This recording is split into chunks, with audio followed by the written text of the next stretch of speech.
In She Love Blossoms More, three brothers, wanting their mother, are tasked with creating a time machine that could bring her back. However, as they make progress, things and people end up sacrificed. To summarize the film, Hedgehog, Dummy, and Japan, these are the names that are given, are scientists trying to revive their mother.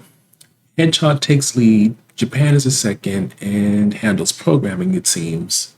Maybe equipment to some point too.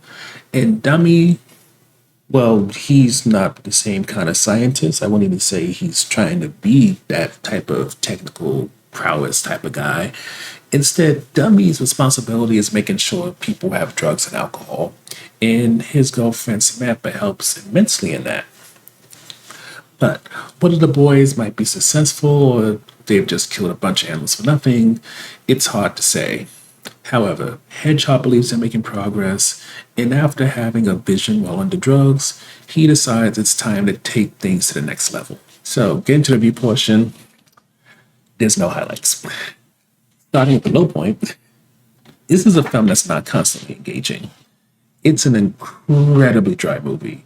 Hedgehog and Japan are mood killing characters who bring no sense of energy, barely any type of sense of urgency, and even with being high on drugs or drunk, they're not entertaining.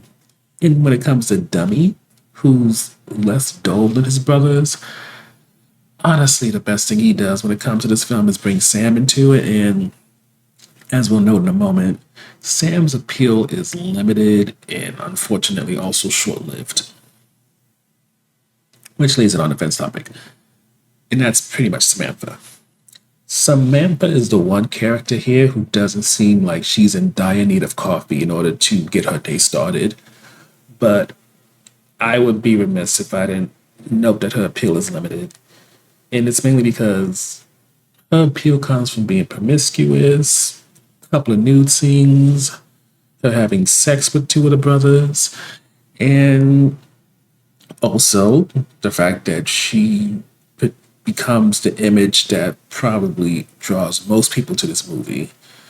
But unfortunately, despite the small shots of adrenaline she creates, she doesn't overtake how completely draining the boys are to watch. Never mind a story that you just don't really have much reason to get invested into. I mean, granted, it's one of those things where anybody losing their mother is a sad thing, and you can imagine most people wanting to find a way to bring them back to life if they could.